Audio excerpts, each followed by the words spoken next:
Broadcasting live from an undisclosed location. This is the TCMMA podcast with your host, Chris Cross. Whoa!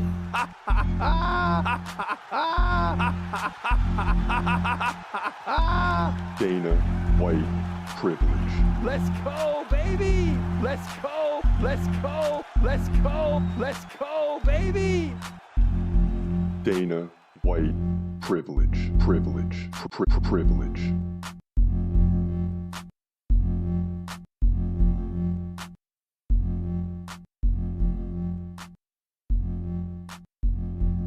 What up, what up? This is your boy Chris Cross checking in. This is the TCMMA podcast. And today we got for you Dricus Du Plessis and Israel Adesanya, the official prediction. It's a warm 102 degrees out here, so who knows how long we'll make it. Takes about 6 minutes before you start dripping in sweat. And that's what we're dealing with today, in the middle of a heat wave. I know it's probably hot where you are too. But nonetheless, we got some fire today. And we're going to waste no time before we get into the UFC news, because a lot of it relates to this fight and this prediction. So let's get into it right away. Dricus Du Plessis versus Israel Adesanya for the strap in the middleweight division, for the middleweight division title, your main event at UFC 305. We finally get it. Dricus Du Plessis comes in at 21-2 and takes on the former champ, Israel Adesanya, who comes in at 24-3. So both guys with ridiculous records. That's why they're either the champ or the former champ. Now Adesanya 3 inches taller at 6'4". He's 34, right? Left the prime window, but still in his prime if you ask me. Du Plessis right in the middle. He's 30 years old. Adesanya, 4-inch reach advantage. Both guys switch stance fighters. Should be interesting. But Du Plessis much more active. 6.5 significant strikes per minute to 4 per minute for Adesanya, but Adesanya tends to slow his opponents down. That's the key here. Now, in terms of takedowns, Du Plessis gets like 1 every round. Adesanya, not so much. So on paper, with the numbers, Du Plessis dominates in takedowns and doubles up Adesanya nearly in significant strikes per minute.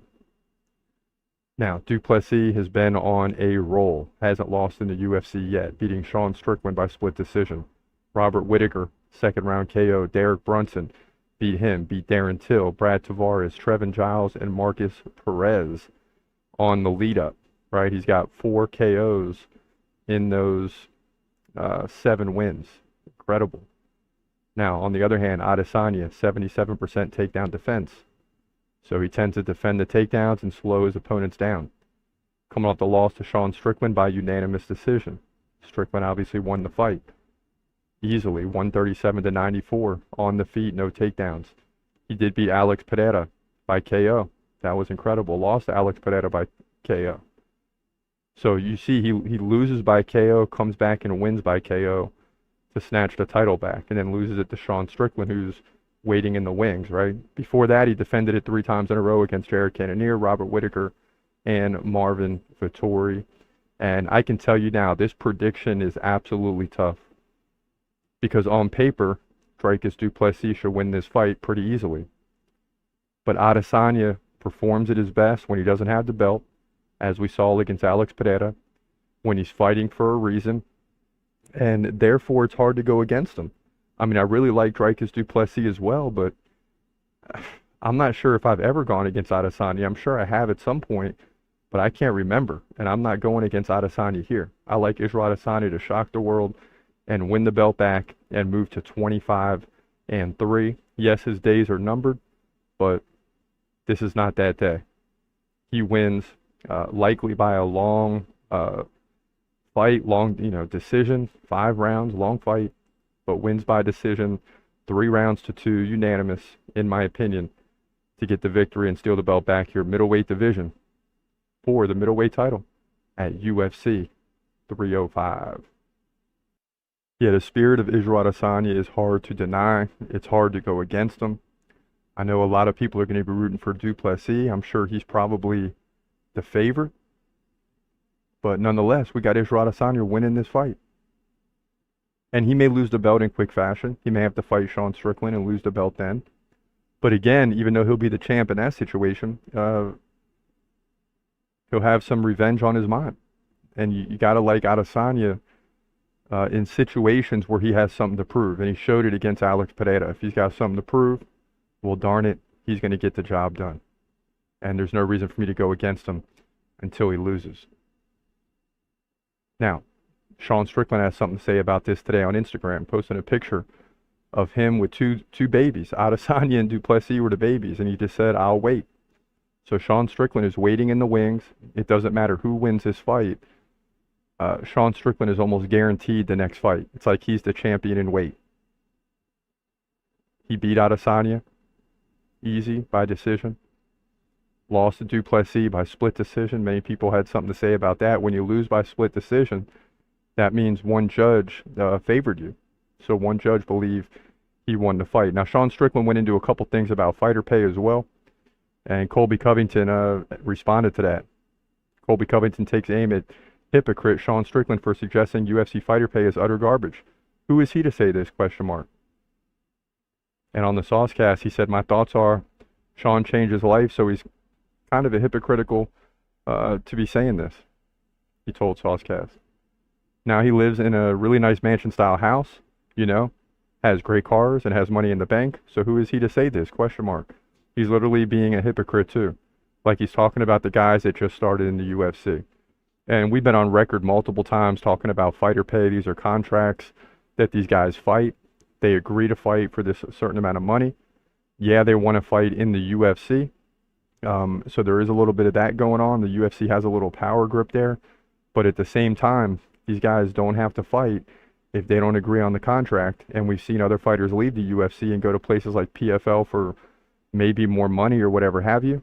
And therefore, to me, Colby Covington has a gripe with Sean Strickland on this, right? These are the best fighters in the UFC complaining about, or one of the best fighters in the UFC with a big name making all kinds of money complaining about fighter pay. So yeah, it is a little hypocritical. And it's funny to see Colby Covington and Sean Strickland go against each other, because usually, you know, they're against their opponents, obviously, but on the same side of the fence politically. So it is kind of interesting to see that. And who wouldn't love to see those guys fight if Colby can ever go up to middleweight? Doubtful, but you never know. Also, Dana White denies Conor McGregor theory after UFC 303 withdrawal. He's never done that, says Dana White. During an appearance on the Jim Rome show, he explained, Conor McGregor, I said it many times before and I'll say it again, Conor McGregor has never done that. Conor McGregor never leads up to a fight and tries to renegotiate a contract to get more money. He's never even done anything remotely close to that. And you see all these articles that come out, and you see behind the scenes the documentaries, and it shows you that what's being said compared to what's true is completely not even close. So I'm with Dana White on this. If this is what Dana White is saying, I tend to believe him. Please believe it. I tend to believe and side with Dana White on this one. Homework in the chat room saying, what's up, Chris Cross? Did you see Hamza's manager say it wasn't food poisoning? No, I did not. I did hear that Hamza said he'll be back. That's the main thing. I did not see about the food poisoning. He probably had some type of stomach bug. Who really knows? But at the bottom line, I like to see that Hamza is saying he'll be back. Even if it is someone on his team posting for him, right? With an older picture in the gym. Hamza saying he'll be back, and I'm all for it. That's all that matters. Now, in the chat poll right now, Adesanya 100% of the vote. So there are people believing, not many, right?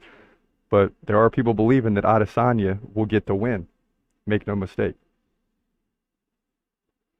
And Homework, yeah, saying that he did confirm that he will be back. Yeah, and I think it was just a stomach flu, or, you know, he's dealing with some type of ailment that he'll certainly recover from. It's just bad timing and optics.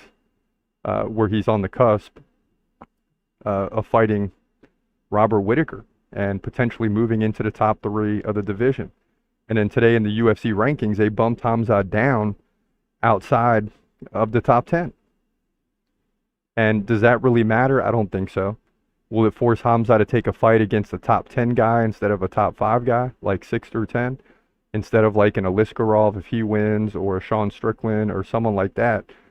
I think Hamza gets bumped down, and I think all this does is he loses this fight, loses the opportunity, and has to win another fight to get back in the same situation. So you're looking at, basically because of the bad timing, you're looking at an extra year for Hamza at the rate in which he fights, right? Even if he fights every 4 to 6 months, you're still looking at 6 months to a year before he's back in this situation, because he's got to wait for the next fight once it's announced.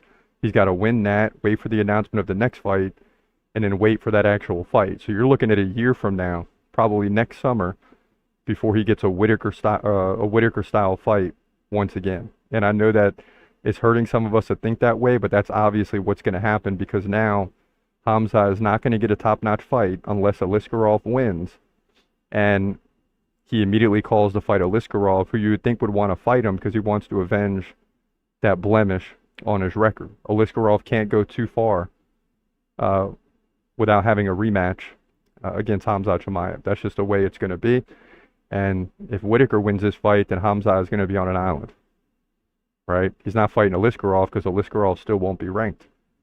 So we have a ways to go before we see Hamza in the same situation.